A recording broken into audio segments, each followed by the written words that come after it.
Alhamdulillahirabbil alamin. Wassalatu wassalamu ala asyrafil anbiya wal mursalin nabiyina Muhammadin wa ala alihi wa sahbihi ajma'in. Amma ba'd. Rabbi shrah li sadri wa yassir li amri wa hlul 'uqdatam min lisani yafqahu qawli.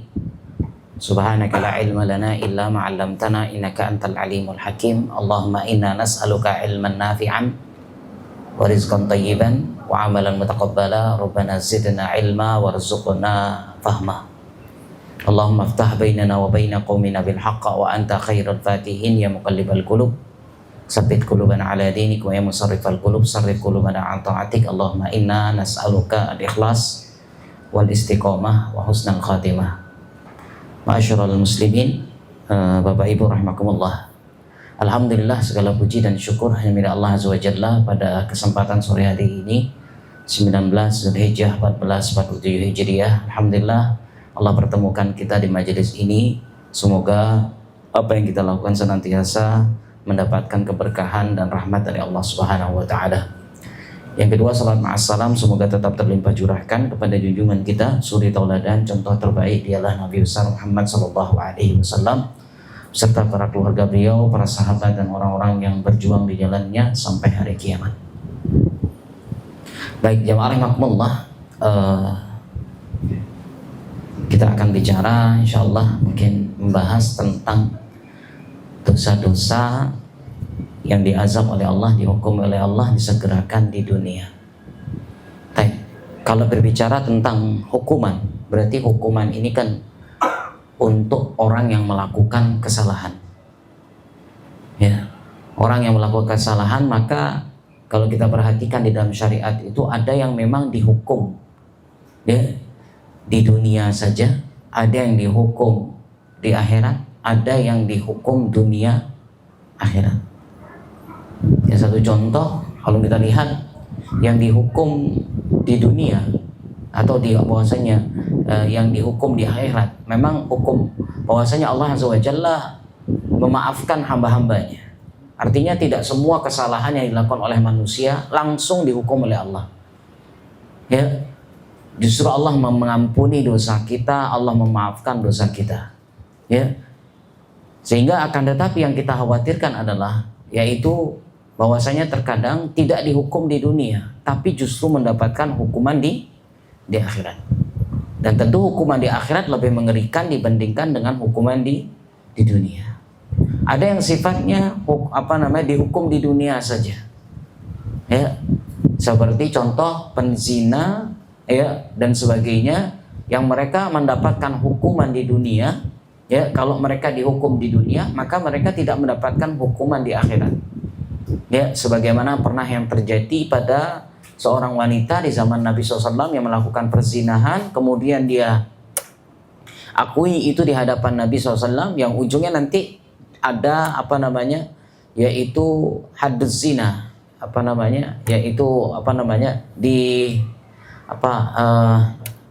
dirajam, ya, dirajam. Sehingga pada saat itu sebagian sahabat kan melempar dengan setelah itu ada kasak kusuk yang mengatakan, ya, sahabat Rasulullah itu nyolati orang yang berzina, dihukum berzina. Maka Rasulullah mengatakan kepada sahabat itu, kalau tidak salah Umar, bahwasanya jika engkau mengetahui bahwasanya pahala yang dia miliki itu dibagikan, itu cukup untuk 70 orang di Madinah ini. Ya, berarti orang yang sudah dihukum di dunia, maka dia tidak lagi dihukum di akhirat. Ada yang diberikan hukuman dunia dan akhirat. Ya, maka ini yang kita bahas pada sore hari ini, tentang azab yang disegerakan di dunia. Siapakah mereka? Orang-orang yang diazab, hukumannya disegerakan di dunia. Nanti di akhirat lain lagi. Ya, siapakah mereka? Kalau kita kembali kepada hadis Nabi SAW yang mengatakan, tidak ada dosa yang lebih pantas untuk Allah disegerakan hukumannya bagi pelakunya di dunia, di samping azab yang disimpan untuknya di akhirat, daripada kezoliman dan memutus silaturahim. Hadis riwayat Abu Dawud, Tirmizi dan Ibnu Majah. Berarti dari hadis ini menunjukkan bahwasanya ada orang yang melakukan kesalahan, Kemudian apa? Dihukum oleh Allah Subhanahu wa taala. Disegerakan hukumannya di dunia. Belum lagi terlebih nanti di akhirat. Maka siapa saja yang digolongkan mereka yang digolongkan masuk dalam kategori tadi. Yang pertama, jamaah rahimakumullah, yang dikatakan masuk dalam kategori tersebut adalah yaitu orang yang berbuat zalim kepada orang lain. Yang berbuat zalim kepada orang lain. Baik. Teman-teman rahimakumullah, kezaliman kalau kita artikan secara definisi zalim itu adalah lawan daripada adil.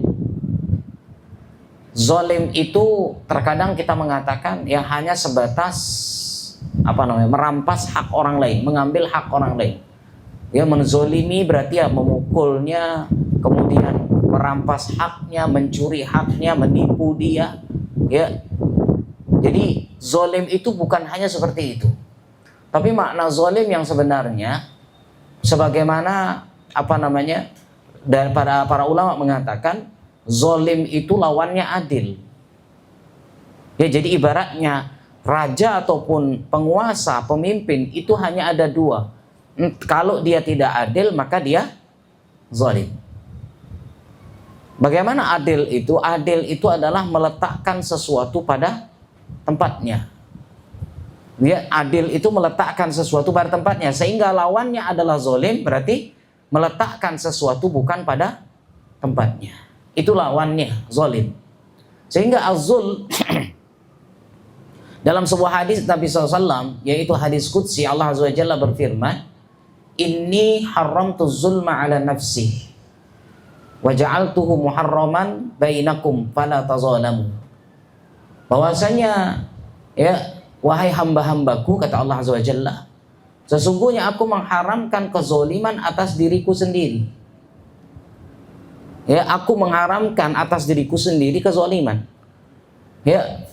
Kemudian aku haramkan, aku jadikan kezaliman di antara kalian ini adalah sesuatu yang diharamkan, sehingga Allah Azza wa Jalla mengatakan fala tazalamu.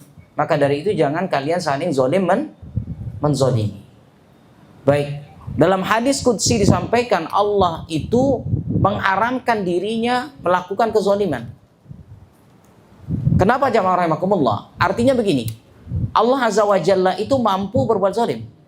Bukan Allah tidak mampu. Allah mampu berbuat zalim. Ya, kenapa? Allah Maha Kuasa atas segala sesuatu. Kalau kita kan Allah tidak mampu berbuat zalim, mohon maaf, berarti kita merendahkan Allah Subhanahu wa taala. Ya. Tanda kutip bahwasanya dalam kezaliman itu terkadang tanda kutip ada sebuah kekuasaan. Tapi di sini Allah Azza wa Jalla mengatakan, "Inni haramtu zulma ala nafsi." Aku haramkan kezaliman itu untuk diriku sendiri. Allah tidak melakukan kezaliman, tapi Allah mampu untuk melakukan. Ya. Kemudian kata Allah Azza wa Jalla, "Dan aku jadikan bainakum muharramah wa ja'altuhu bainakum muharramah." Dan aku jadikan kezaliman ini di antara kalian suatu hal yang diharamkan, maka jangan saling menzalimi. Berarti jelas ayat ini. Sehingga kezaliman ini, teman-teman rahimakumullah, adalah bukan hanya sebatas menyakiti orang lain, bukan. Kezaliman ini bisa dikatakan adalah yaitu ada yang zalim kepada Allah Subhanahu wa taala, ada yang zalim kepada manusia. Yang zalim kepada Allah Azza wa Jalla seperti apa? Melakukan kesyirikan, jelas. Kenapa dikatakan kesyirikan adalah kezaliman? Ya, karena sebagaimana Allah Azza wa Jalla mengatakan, "Innasyirka la zulmun azim." Sesungguhnya kesyirikan itu adalah kezaliman yang paling besar. Kenapa dikatakan zalim? Karena seharusnya Allah itu disembah, justru dia menyembah yang lain. Berarti kan meletakkan sesuatu bukan pada tempatnya, dan ini termasuk kezaliman. Ya, baik, itu kezaliman terhadap Allah Azza wa Jalla. Ya, jadi jangan kira bahwasanya zalim ini manusia hanya ke manusia. Ternyata hamba pun bisa zalim kepada Tuhannya. Hamba bisa zalim kepada Allah Subhanahu wa taala, yaitu dengan cara apa? Tidak menyembah kepada Allah Subhanahu wa taala. Kemudian Bapak Ibu rahimakumullah, jadi zalim ini lebih sering memang kita lakukan kepada atau berikan kepada sesama kita, sesama manusia. Bentuk-bentuk kezaliman sesama manusia diantaranya seperti mengambil hak orang lain yang tadi saya katakan, ya, menipu, berbuat curang, menindas bawahan, ya, memfitnah, menganiaya istri, suami, anak, dan tetangga. Ini termasuk perbuatan zalim. Ya, lihat hadis Nabi SAW yang tadi saya sampaikan, bahwasannya tidak ada hukuman, bahwasannya tidak ada dosa yang lebih pantas untuk Allah disegerakan hukumannya bagi pelakunya di dunia, di samping azab yang disimpan untuknya di akhirat, daripada kezaliman dan memutus tali silaturahim. Bagaimana bentuk-bentuk azab yang terkadang didapatkan oleh orang yang zalim di dunia? Azabnya seperti apa? Yaitu diberikan ya, azabnya berupa hilangnya ketenangan hidup, ya, kehinaan. Kemudian doa orang yang dizalimi dikabulkan. Lihat sebagaimana dalam sebuah hadis Nabi SAW menyampaikan ketika mengutus Mu'ad, ya, Mu'ad kalau tidak salah, Mu'ad bin Jabal, yaitu ke Yaman. Ya, kemudian beliau sampaikan kepada Mu'ad, nanti kamu akan ketemu di sana ahli kitab. Ya, maka hendaklah yang pertama kali kamu lakukan, ajak mereka untuk mengucapkan 2 kalimat syahadat. Ya, kalau mereka mengikuti, perintahkan mereka sholat. Kalau mereka mengikuti, ajarkan bahwasanya perintahkan mereka untuk bayar zakat. Ya, setelah itu Rasulullah SAW mengatakan, ittaqu, hati-hati. Hati-hati terhadap harta orang lain. Kemudian Rasulullah SAW berpesan, sesungguhnya tidak ada hijab antara Allah dengan orang yang dizalimi. Tidak ada hijab. Artinya doa orang yang dizalimi itu makbul. Ya, orang yang dizalimi itu doanya makbul. Ya, sehingga dalam sebuah hadis Rasulullah mengatakan pula, takutlah terhadap doa orang yang dizalimi, karena tidak ada penghalang antara doanya dengan Allah Subhanahu wa taala. Jelas. Ya. Kemudian yang bahwasanya kita perhatikan, yaitu jamaah rahimakumullah, ya, ada sebuah kalau kita lihat pelajaran kisah-kisah seperti Fir'aun. Lihat, Allah Subhanahu wa taala memberikan azab kepada Fir'aun sebelum dia mendapatkan azab di akhirat. Apa azab yang diperoleh oleh Fir'aun? Yaitu ditenggelamkan di Laut Merah itu. Kemudian jamaah rahimakumullah, apa kezaliman yang dia lakukan? Lihat, kezaliman yang dilakukan oleh Fir'aun, dia mengaku dirinya sebagai Tuhan. Sampai dia mengatakan, ana rabbukumul a'la, aku adalah Tuhanmu yang paling tinggi. Kemudian apalagi kezaliman yang dibuat? Membunuh bayi laki-laki dari Bani Israel. Kan kisahnya yang itu. Ya, mimpi bahwasanya disampaikan, ya, akan ada kan gitu. Ya, bahwasanya nanti anak laki-laki yang akan meruntuhkan kerajaanmu. Ya sudah, dibunuhlah anak-anak laki yang lahir. Ya, yang Allah selamatkan di antara anak laki itu adalah Nabi Musa alaihi assalam. Ya, ini kezaliman yang luar biasa. Kemudian apalagi? Menindas rakyatnya. Dan yang paling mengerikan adalah menentang Nabi Musa alaihi assalam.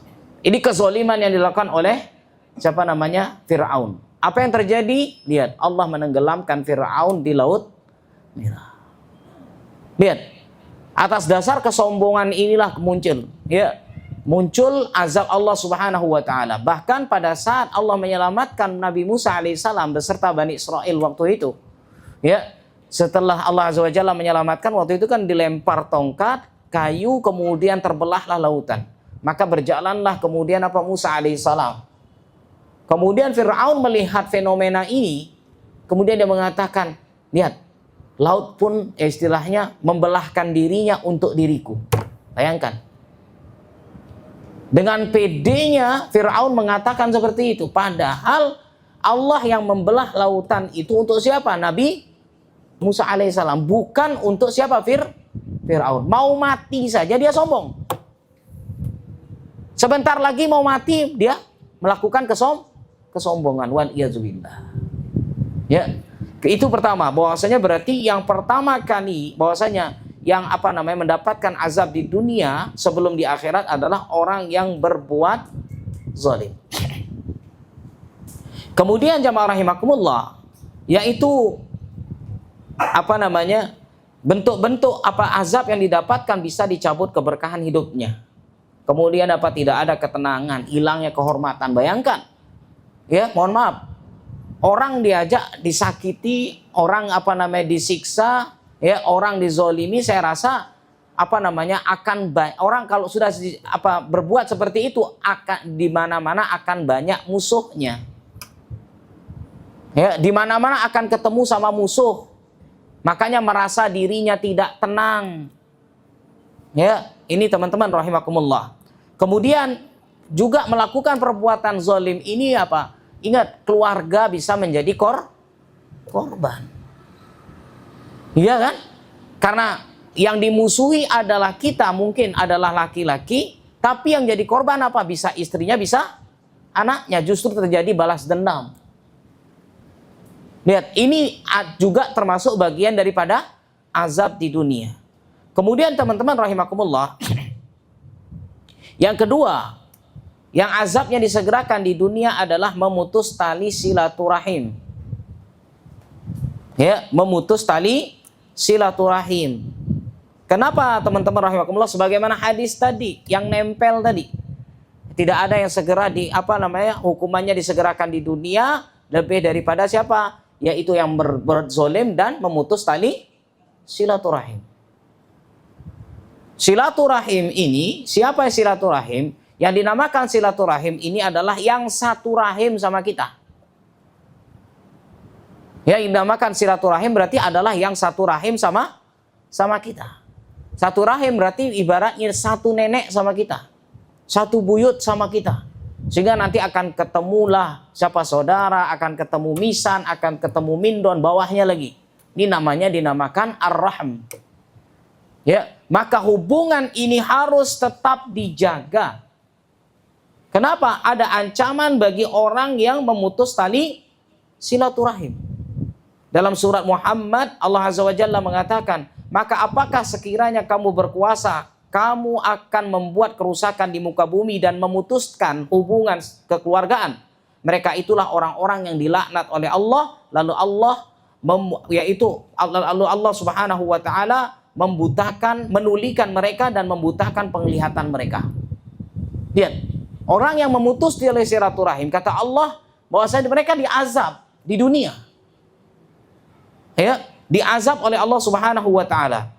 Dalam sebuah hadis Nabi sallallahu mengatakan, tidak akan la yadkhulul jannah qati', tidak akan masuk surga orang yang memutus tali silaturahim.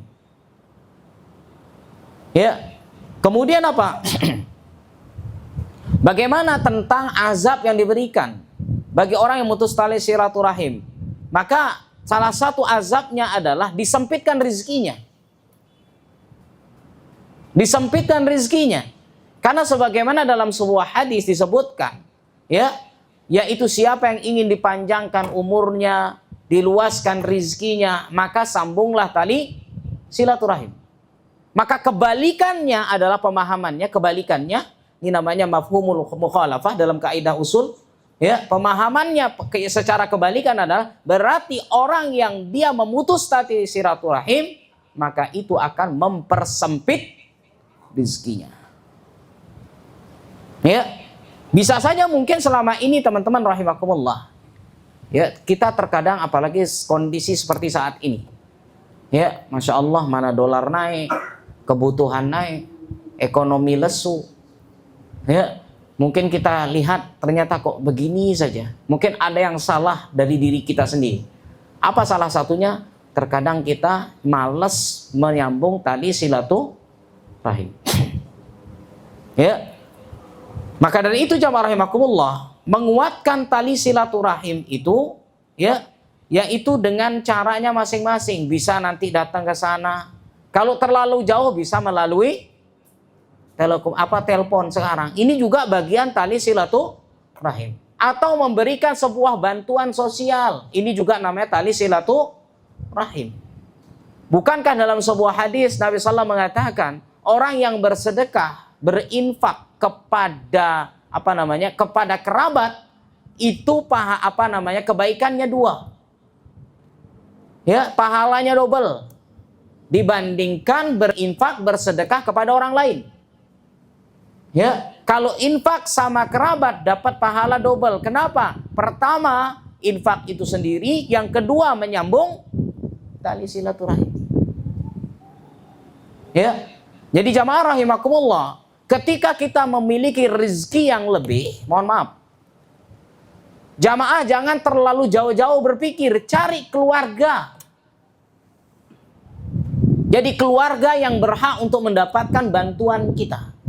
Kenapa? Dengan bantuan itu, meskipun kita tidak hadir badan kita, tapi dengan bantuan itu sebagai salah satu cara untuk memperkuat tali silaturahim.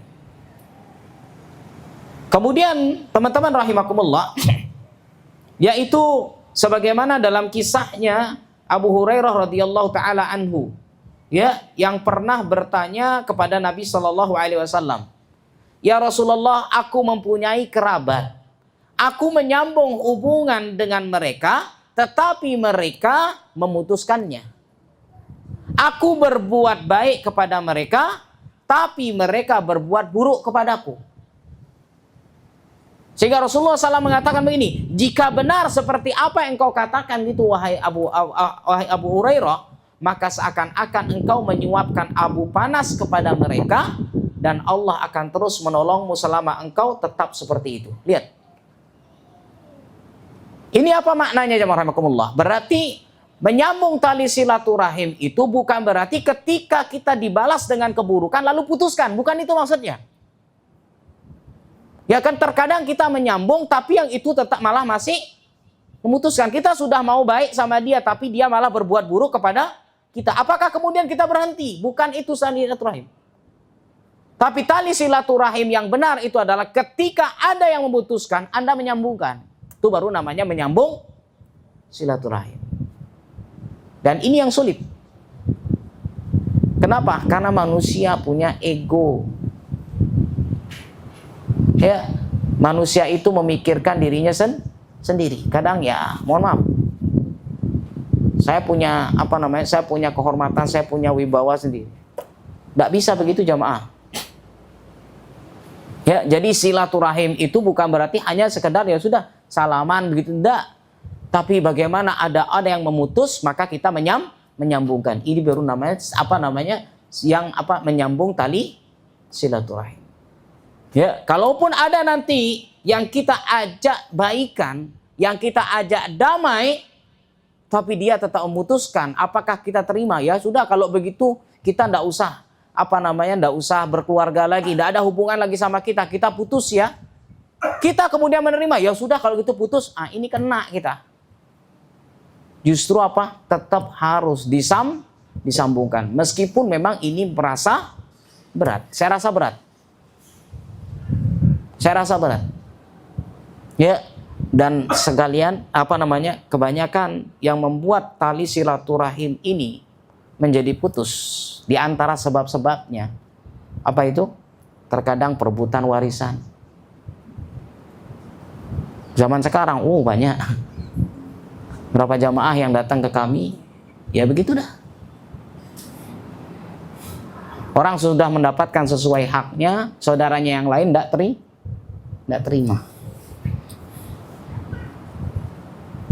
terima. Akhirnya ujung-ujungnya dimusuhi. Ini banyak kasusnya. Terus dia tanya, terus gimana? Apa yang harus saya lakukan, Ustaz? Apa yang saya lakukan? Ya, apa yang dilakukan oleh saudara kita sudah benar. Soal warisan dan sebagainya sudah benar. Tapi yang itu tidak terima, saudaranya yang lain tidak terima. Akhirnya semua sepakat saudaranya itu memutuskan tali silaturahim. Bahkan ada yang sampai tega harus memutus tali silaturahim dengan siapa? Ayah kandungnya sendiri. Hanya gara-gara soal warisan. Padahal ayahnya tidak salah. Ayahnya tidak salah, tapi justru ayahnya yang disalahkan. Lihat, subhanallah. Ya, kemudian apalagi terkadang yang buat tali silaturahim rusak apa? Hutang. Aduh, ini apa lagi? Datang nangis. Nanti kalau ditagih, dulu nangis berubah jadi marah-marah, masya Allah. Waktu minjam datang kayak kucing anggora, masya Allah. Nanti waktu ditagih berubah jadi masya Allah macan. Nih terkadang yang salah satu yang memutuskan tali silaturahim. Apalagi persaingan bisnis. Apalagi jualannya, dagangannya sama, tempatnya juga sama, bergandengan lagi. Masya Allah. Ya, kemudian apalagi terkadang terjadi karena perbedaan hidup dan lain-lainnya. Ada juga yang terjadi silaturahim putus karena ucapan yang menyakitkan. Nah itu, ya. Maka dari itu teman-teman, termasuk bahwasanya azabnya yang didahulukan di dunia adalah orang yang memutus tali silaturahim. Ya, maka dari itu jangan pernah terima ketika ada orang yang memutuskan tali silaturahim kepada kita. Kemudian yang ketiga, yang disegerakan hukumannya di dunia adalah durhaka. Berarti durhaka kepada siapa? Durhaka kepada orang tua. Kan banyak kisah-kisahnya ya. Ya, antum bisa lihat kisah-kisah mungkin ya, ada yang dongeng-dongeng kalau di sini kan gitu. Ya, yang dongeng-dongeng yang katanya jadi batu dan sebagainya. Itu kan hanya cerita rakyat. Tapi secara hakikat memang betul. Tapi kalau cerita itu yang ada di kita kan enggak bisa. Karena dasar ceritanya aja konon. Ya kan? Dasar ceritanya saja dikatakan konon. Apa arti konon? Katanya. Orang Bali bilang kone. Orang Jawa bilang apa? Jare. Bukan jaro-jaro, jare. Ini tidak bisa dijadikan acuan, tapi intinya adalah iya. Orang yang durhaka kepada orang tua itu juga disegerakan azabnya di dunia. Diberikan hukuman di dunia. Seperti satu contoh Juraij. Juraij memang dia tidak melakukan kesalahan bisa dikatakan waktu itu dia melakukan kesalahannya apalagi sholat sunnah, kemudian dipanggil sama ibunya. Ya, dipanggil sama ibunya. Ternyata Juraij melanjutkan sholatnya. Saat itulah ibunya berdoa, kamu tidak akan ini kecuali kamu akan tidak akan mati sebelum kamu akan mendapatkan ini ujian, akan mendapatkan fitnah. Betul. Jadi hukuman itu terjadi. Hukuman itu terjadi bagi orang yang durhaka kepada orang tua. Mohon maaf, bagaimanapun buruknya orang tua, yang namanya bapak, yang namanya ibu adalah tetap orang tua kita. Ada kisah yang bagaimana subhanallah dia mengatakan, ya, Ustaz, saya dulu dibuang sama bapak saya. Dibuang. Ya, kemudian sekarang alhamdulillah saya sukses. Ternyata bapak saya sakit-sakitan kemudian datang ke saya. Ini gimana? Apakah dia harus tetap berbakti pada orang tua? Iya. Mana lebih buruk? Mana lebih jahat? Mana lebih zalim? Melakukan kesyirikan kepada Allah atau mohon maaf nih, ya, membuang anak. Mana lebih besar dosanya? Kesyirikan atau membuang anak? Mana lebih besar dosanya? Lebih besar dosa kesyirikan. Kenapa? Karena dia apa? Melanggar hak Allah. Lihat, orang tua yang berbuat syirik, orang tua yang masih kafir pun wajib kita untuk apa? Berbakti kepada orang tua. Selama orang tua tersebut tidak memerintahkan bertentangan dengan syariat. Selama tidak bertentangan wajib diikuti. Bayangkan, orang tua tanda kutip yang zolim seperti ini wajib ditaati, apalagi yang tadi. Apalagi yang tadi. Anggaplah tadi saya katakan dia dibuang sama bapaknya.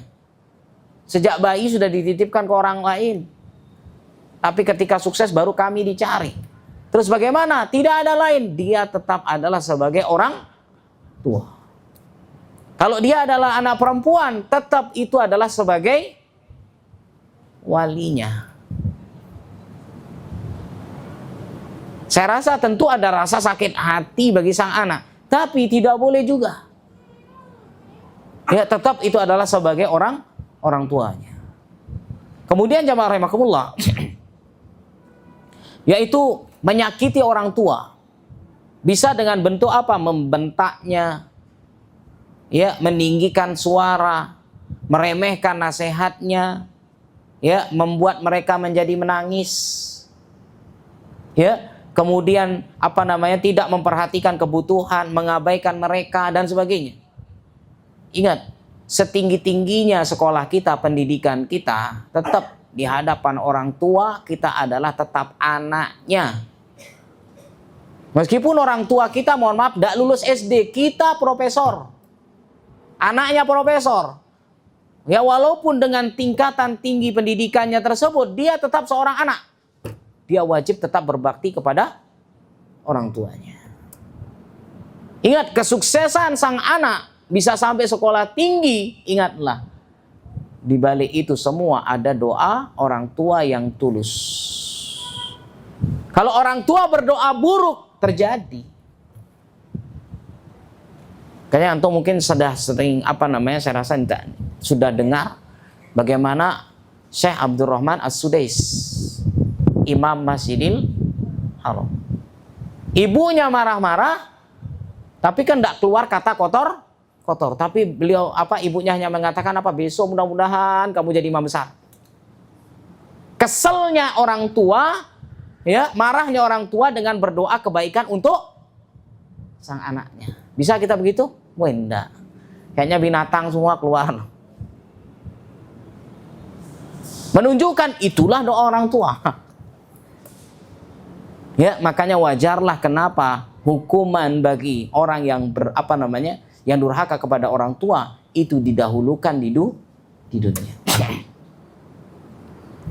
Kemudian teman-teman rahimakumullah, ada lagi dosa hukuman yang disegerakan di dunia, yaitu yaitu berbangga-bangga dalam kemaksiatan. Melakukan kemaksiatan kemudian dia bangga diri. Zaman sekarang ditampilkan di media sosial. Ini kan ngeri sekarang. Ya, menampilkan yang disebut dengan mujaharah. Ya, yang disebut dengan muhajarah.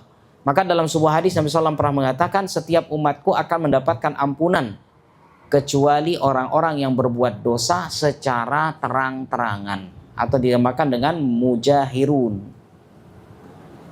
Ya, mujahar. Jahar itu kan artinya terang. Dalam sholat ada dua, ada sholat jahar, ada sholat sir. Maka siapa yang berbangga melakukan kemaksiatan, hati-hati. Hati-hati, ya. Terlebih zaman sekarang maksiat ini luar biasa, ya, luar biasa. Contoh di media sosial, ya, di media sosial diunggah foto-foto yang membuka aurat, kemudian memamerkan contoh, oh ini adalah pacar saya. Ya, kemudian menampilkan pesta-pesta maksiat. Kan banyak sekarang nih. Yang mengerikan lagi sekarang contoh LGBT. Waliyazubillah, sudah berani menampakkan dirinya di media sosial. Ini kalau seperti ini ngeri. Ya, satu contoh kaumnya Nabi Lut. Kan Allah segerakan. Allah segerakan. Ya, dan untuk masalah azab ini atau untuk masalah LGBT ini, yang kena itu adalah bukan hanya pelakunya. Yang setuju juga masuk. Yang simpatisan juga masuk. Siapa contohnya? Istrinya Nabi Lut alaihissalam. Istrinya Nabi Lut termasuk orang yang mendapatkan azab di sisi Allah. Apa kesalahannya? Apakah selingkuh? Tidak. Apakah serong? Tidak. Zina? Tidak. Karena istri para nabi itu, tanda kutip, mereka dilindungi maksum dari yang namanya dosa zina. Jadi tidak ada istri nabi itu yang serong. Tapi kesalahan yang dilakukan oleh istrinya Nabi Lut adalah apa? Menjadi simpatisan. Dia yang ngabari kalau di rumahnya Nabi Lut ada orang-orang yang ganteng. Hanya sekedar simpatisan. Tapi simpatisan pun akhirnya pun ikut kena azab. Makanya sekarang hati-hati ya, kita di negeri kita kalau ada setuju dengan LGBT masuk dalam kategori itu. Wal-iyazubillah. Ya. Kemudian teman-teman rahimakumullah, yang dikatakan orang yang menampakkan terang-terangan melakukan dosa, menceritakan dosanya, bangga dengan dosa-dosa itu. Padahal Allah sudah menutupi dosa tersebut, maka jangan dibuka dosa itu. Ya, dosa itu jangan dibuka. Allah sudah tutupi, sudah, tidak usah cerita-cerita dengan orang lain. Terkecuali mungkin ada suatu lain hal, ada tujuan, ya kita bercerita supaya menjadi pelajaran, berbeda. Tapi sekarang seakan-akan suatu kebanggaan pernah melakukan suatu dosa. Ini yang mengerikan. Kemudian teman-teman rahimakumullah, ya ada lagi dosa hukuman yang disegerakan di dunia. Ya, yang berikutnya adalah curang dalam timbangan. Ngurangi timbangan. Makanya ada namanya surat Al-Mutaffifin. Wailul lil mutaffifin. Celaka bagi orang-orang yang ngurangi timbangan. Alladzina idza ktalu 'alan nasi yastawfun wa idza kaluhum aw wazanuhum yukhsirun. Kalau dia beli, minta timbangannya dilebihi. Kalau dia jual, maka timbangannya akan dikurangi. Baik, perhatikan ibu-ibu. Mutaffif ini adalah mengurangi timbangan dengan jumlah yang sedikit, bukan banyak. Mengurangi timbangan dengan jumlah yang sedikit. Kenapa sedikit? Karena tidak tampak. Kalau banyak kan terlalu tampak. Orang beli beras 1 kilo, dapatnya setengah kilo. Jelas ini. Dia bisa protes. Tapi yang terjadi apa? Beli beras 1 kilo, dikurangi 50 gram. Dikurangi 1 on. 100 gram. Atau dikurangi 50 gram. 50 gram ini kan tidak terasa. 50 gram tidak terasa. Dan ini yang dinamakan mutaffif. Ingat, bahwasanya mengurangi timbangan yang sedikit saja, itu sudah masuk dalam kategori kezaliman. Apalagi orang beli beras sekilo, dikurangi setengah kilo. Apalagi yang melakukan korupsi dan sebagainya. Ya, maka ini kan terjadi pada masanya siapa? Nabi Syuaib alaihissalam. Apa yang terjadi? Ya pengurangan timbangan. Kita kalau berbicara di lapangan, ya bahwasanya kita dapati, kalau kami kan karena diperbantu tugaskan di MUI soal fatwa halal. Jadi kadang-kadang kita audit ke contoh ayam. Ternyata subhanallah ada ya, ini saya rasa oknum. Jadi mereka berani mengatakan, kalau di sini Pak, sana ayam berapa Pak? Sana 1 kilo 50. Sana 1 kilo anggap 40.000. Oh di sini cuman 38 Pak. Di sana 40, di sini kami 38.000 Pak. Kok berani dia begitu? ternyata timbangannya sudah dikurangi. Sebenarnya ayam itu sama semua, tapi sengaja dia kurangi. Dia kurangi berapa? Setengah on. Setengah on dikurangi. Sehingga nilainya sama seperti nilai 2.000. Ini jamaah rahimakumullah. Ya kan? 40.000 yang kalau satu onnya kan berarti 4.000. Kalau setengah on berarti 2.000. Tapi dia berani mengatakan di sini saya kasih 1 kilo 38. Karena hampir jarang di antara kita belanja sampai rumah ditimbang lagi. Jarang. Cari kerjaan namanya itu. Ya, jarang. Tapi boleh kita begitu, ya silahkan. Ya, tapi di sana lihat. Kadang-kadang paku dikasih. Ya kalau zaman dulu masih pakai ini apa namanya? Timbangan apa yang namanya itu? Ya. Dikasih paku bawahnya. Kan kecil, tapi kecil ini kalau banyak yang belanja, 100 orang yang belanja, berapa sudah itu? Bayangkan, 100 orang yang belanja 1 kilo, 2,5 on kali 100 orang, ya kali 20 aja sudah 1 kilo. Kalau belanja 100 orang sudah 5 kilo. Dia keuntungannya sudah 5 kilo ayam. 5 kilo ayam 40.000 kali apa namanya? Kali 5 sudah 200.000. Belum keuntungan dari setiap ayam itu. Lihat. Dia boleh menipu manusia dengan timbangan, mengurangi timbangan itu, tapi dia tidak bisa menipu Allah. Dan ingat, orang yang mengurangi timbangan pada hari kiamat pun Allah akan minta pertanggungjawaban. Di dunia dia diazab, apalagi di akhirat. Ini yang mengurangi timbangan. Dari itu yang jualan, yang punya bisnis jualan, tolong hati-hati dalam soal penimbangan. Ya, begitu juga ada yang disegerakan hukumannya di dunia. Ya, seperti siapa yang menyebarkan fitnah, yang menyebar apa namanya, yang mengadu domba. Ini sama juga. Ini sama seperti memutus tali silaturahim. Mengadu domba berarti menyampaikan omongan orang ke orang lain, tapi dengan maksud untuk merusak. Woi, tadi Fulan ngomongi kamu loh. Bilang kamu begini, bilang kamu jelek, dibilang kamu hitam, ini namanya ngadu domba. Ya, sehingga apa? Bukan hanya di dunia, tapi di kubur pun diazab. Bagi orang yang dikatakan namimah. Namimah itu adu domba.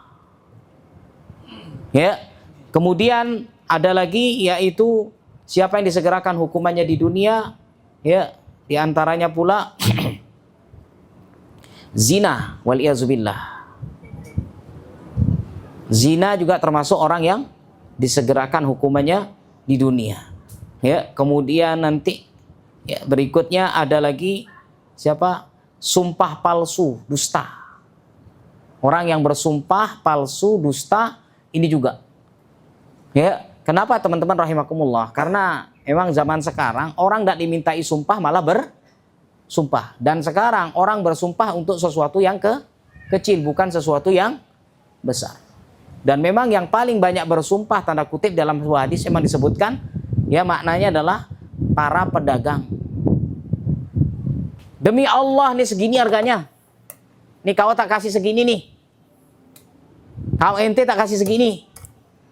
Ya, harga pokoknya demi Allah segini, padahal bukan segitu. Jadi orang jualan supaya laku jualannya sampai berani sumpah. Sedangkan sumpah palsu itu adalah sumpah berbohong. Ya, sumpah palsu, sumpah berbohong, qauluz zur. Ya, ini adalah termasuk pula dosa yang disegerakan. Ya, hati-hati, banyak sekarang ya yang bersumpah palsu meskipun di hadapan hakim. Ya, demi Allah saya tidak melakukan ini, padahal dia melakukan itu, ini dinamakan juga sumpah palsu. Waliyazubillah. Nah, ini teman-teman rahimakumullah yang hukuman yang disegerakan di dunia bagi para pelakunya. Oke, nanti secara detail lagi bisa dibahas oleh al-ustadz atau para ustadz yang lainnya. Barakallahu fikum. Ada pertanyaan, silakan. Baik, dosa zina akan turun-temurun ke anak dan cucu. Allahu alam, ya, bahwasanya apakah akan turun ke cucu, tapi terkadang, mohon maaf, ya, anak hasil zina pun merasakan ikut hukuman sosial. Ya, jadi apa-apa nanti kamu ini cuma anak hasil zina aja, jangan usah ngomong macam-macam. Ya, jadi kadang-kadang memang dari perbuatan zina akhirnya memunculkan hukuman, terutama dalam tanda kutip hukuman sosial. Akhirnya orang membuat ya anak hasil zina atau mohon maaf anaknya tersebut akhirnya mohon maaf terkadang harus berputus asa karena omongan-omongan tadi. Ya, ini salah satu memang hukuman bagi orang yang melakukan zina. Jadi yang merasakan hukuman itu bukan hanya pelakunya, tapi bisa juga berlaku bagi anak dan keturunannya. Makanya Masya Allah, kenapa dalam hadis Nabi SAW, Nabi itu secara nasab tidak ada dalam nasab Nabi itu, ya, kakek-kakek Nabi itu, mohon maaf, melakukan perzinahan. Begitu juga neneknya. Sampai dalam sebuah hadis Nabi SAW mengatakan, aku itu dilahirkan dari apa? Dari sulbi yang suci ditumpahkan ke rahim yang suci. Dari tulang sulbi, ingat, dari sulbi yang suci ke rahim yang suci. Mohon maaf, sperma yang suci ke rahim yang suci. Berarti suami istri ini tidak pernah melakukan hubungannya tidak bukan karena perzinahan. Kan kita tahu bagaimana Nabi SAW secara keturunan, bahwa saya secara nasab, ya kan, dari Muhammad bin Abdullah bin Abdul Muttalib, ya, kemudian bin Hashim bin Abdumanaf bin Qusay sampai nanti bin Adnan yang 21, kemudian sampai Ibrahim, ya, maka ini tidak ada perzinahan dalam nasab kakek-kakek Nabi dan nenek Nabi Shallallahu Alaihi Wasallam. Terlindungi semua. Ya, maka dari itu ya pesan kami, usahakan waliyazubillah, semoga Allah Subhanahu Wa Taala jauhkan kita dari yang namanya perzinahan. Karena yang merasakan hukumannya bukan pelakunya saja, tapi terkadang adalah anak keturunannya. Kemudian berikutnya, untuk masalah sedekah, lebih utama mana sedekah jariah atau keluarga? Baik, jariah itu Ibu kan adalah pahala yang mengalir. Jariah itu kan pahala mengalir. Ibu jangan salah pahami, pahala mengalir itu hanya urusan masjid. Ya, pahala mengalir itu adalah yaitu pokoknya segala hal yang bermanfaat, maka itu dinamakan jariah. Makanya contoh seperti jariah apa? Contoh dalam hadis sebutkan ya membangun masjid, iya. Kemudian apalagi menggali sumur, airnya kan terus dipakai, bermanfaat. Ya. Kemudian Al-Qur'an. Wakaf Al-Qur'an. Al-Qur'annya terus dibaca. Artinya Ibu, jariah itu Ibu jangan beranggapan hanya ke masjid. Ke keluarga apakah bisa masuk jariah? Bisa Ibu. Bisa.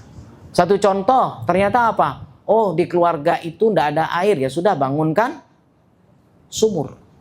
Itu jariah Ibu. Ya, itu jariah. Oh, di keluarga itu ternyata tidak ada Al-Quran, buatkan Al-Quran.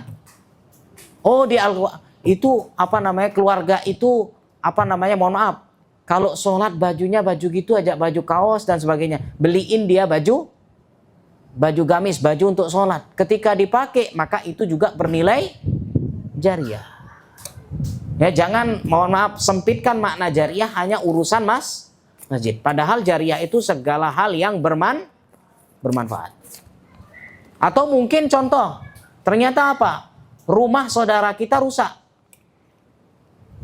Kemudian ya sudah, kita gentengnya rusak, kita perbaiki. Ya, rumah saudara kita perbaiki gentengnya, akhirnya gentengnya diperbaiki, tidak kepanasan lagi, tidak kehujanan. Bermanfaat atau tidak? Bermanfaat. Itu juga termasuk jariyah.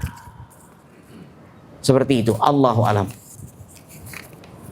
Baik, bagaimana dengan durhaka kepada mertua? Ya, apakah sama dengan dosa durhaka kepada orang tua? Sebenarnya bahwasanya kalau dia contoh jadi durhaka itu hanya ada kepada orang tua. Ya, kalau durhaka. Makanya tidak ada suami durhaka kepada istri. Yang ada suami menzolimi istri. Yang ada seseorang menzolimi mertua. Kalau durhaka itu identik dengan orang tua sendiri. Kalau mertua bagaimana? Ya jelas tidak boleh dizolimi. Tanda bentuk kezoliman ke mertua, contoh anaknya tidak boleh berhubungan sama orang tua. Tidak dikasih pulang anaknya. Ya, maksudnya suaminya. Suaminya tidak dikasih ke rumah orang tuanya. Ini termasuk yang namanya kezoliman. Dan ini juga yang dikatakan dalam sebuah hadis namanya fitnah wanita. Jadi yang memberikan fitnah wanita itu, mohon maaf, bukan hanya dari wanita lain, tapi terkadang fitnah itu muncul dari istri sendiri. Ya, jadi yang namanya durhaka untuk orang tua, kalau ke mertua namanya berbuat zalim. Ya, berbuat zalim kepada mertua. Begitu juga kepada istri bukan durhaka, tapi namanya apa? Berbuat zalim kepada anak. Jadi yang ada anak durhaka kepada orang tua, tidak ada orang tua durhaka kepada anak. Yang ada orang tua zalim kepada anak. Ya, kenapa? Karena memang beda. Kalau dalam bahasa Arab durhaka itu uquq. Ya, uquq. Sedangkan kalau zalim ya zalim. Tadi yang pertama kita jelaskan tadi. Ya, dan kedua-duanya juga termasuk dosa yang disegerakan. Kan tadi yang pertama kali adalah berbuat zalim. Durhaka itu juga dosanya atau hukumannya juga disegerakan di dunia, sama-sama. Ya, Allahu a'lam.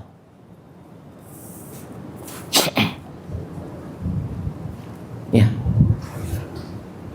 Apakah musibah yang menimpa seseorang selalu merupakan akibat dari dosa yang dilakukan? Baik. Musibah apakah itu langsung dikatakan sebagai dosa? Ya, apakah itu sebagai hukuman? Kita lihat dulu. Bahwasanya siapa yang mendapatkan musibah. Jadi ketika musibah itu didapatkan oleh seseorang, maka terdiri dari apa? Bisa dikatakan 3. Bisa itu adalah ujian. Bisa itu adalah teguran. Bisa itu adalah azab.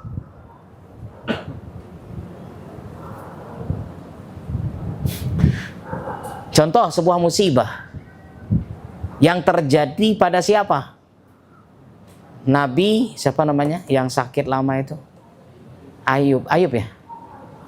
Nabi Ayub ya? Nabi Ayub yang sakit dikatakan 7 tahun. Kemudian anaknya meninggal semua, hartanya habis. Ini kan musibah. Apakah itu azab? Bukan. Itu namanya ujian. Berarti ketika musibah itu terjadi, maka orang itu yang memahami apakah ujian, azab atau teguran, peringatan. Karena ujian itu bagi orang beriman, teguran itu bagi orang yang lalai, azab itu bagi orang yang bermaksiat. Jadi kembali kepada masing-masing musibah itu. Kita kalau ya sudah, ketika terjadi musibah berarti introspeksi diri. Ini apa ini ya? Oh, ya bisa itu adalah ujian dan sebagainya. Maka satu contoh seperti, mohon maaf, seperti tsunami. Ini kan musibahnya secara umum. Nanti di sana ya kita lihat bisa itu masuk teguran, ya bisa masuk ujian, bisa masuk azab. Tergantung personal masing-masing. Ya tidak bisa kita katakan itu azab ya, belum tentu. Ya, karena di dalamnya ada orang yang beriman. Kalau dikatakan itu ujian, ternyata di dalamnya juga ada orang yang melakukan kemaksiatan. Seperti itu. Allahu a'lam. Saya yang disegerakan itu kira-kira contohnya, hukuman yang disegerakan itu kira-kira contohnya seperti apa? Baik. Contoh hukumannya bagaimana? Terkadang memang hukumannya tidak seperti mungkin kita bayangkan sakit, terkadang hukuman yang diberikan itu bisa berupa kenikmatan. Sehingga dalam ayatnya ada satu lagi yang menyampaikan hukuman yang segera di dunia adalah berbuat makar, menipu orang lain. Sehingga dalam ayatnya fala ya'manu makrallah illa dhallun. Ya, tidak ada yang selamat dari makar Allah kecuali adalah orang yang sesat. Lihat teman-teman rahimakumullah. Berarti bentuknya apa? Terkadang apa? Ya dalam ayat pun disebutkan bahwasannya terkadang diberikan nikmat tapi dia lupa. Itu azab namanya. Seperti contoh, ya mohon maaf, dia tidak pernah sholat, maksiat rajin. Tapi Masya Allah, uangnya banyak. Ya, uang dia termasuk orang kaya dan dia sehat. Padahal tidak pernah sholat tapi rajin maksiat. Enak jadi aku tidak pernah sholat, ya tiap malam ke dunia malam, ya tapi tetap badanku masih sehat. Uangku banyak. Kamu rajin sholat, tahajud rajin, puasa rajin, rezekimu segitu-gitu. Kamu jangan ngekos sekarang. Ya, jadi azab yang didapatkan itu bisa berupa kenikmatan. Kenikmatan yang bagaimana? Kenikmatan yang melalaikan. Ingat, kelalaian itu termasuk bagian daripada azab. Maka dinamakan istidraj. Ya, jadi jangan kira musibah, jangan kira hukuman itu antum hanya dikatakan ya sudah anaknya sakit, usahanya bangkrut. Bukan itu saja jamaah. Tapi diberikan nikmat, tapi nikmat yang melalaikan itu juga namanya azab. Semakin banyak dia nikmat, dapat dia nikmat, dia semakin lalai nanti di akhirat. Ingat, summa latus'alunna yauma idin anin naim. Nanti semua nikmat ini Allah akan pertanyakan di hari kiamat. Seperti itu. Itu juga namanya azab, ya. Allahu a'lam.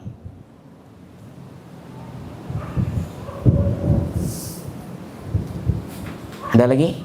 Ya, jadi ada bentuk-bentuk azab juga yang disegerakan adalah kegelisahan, tidak nyaman.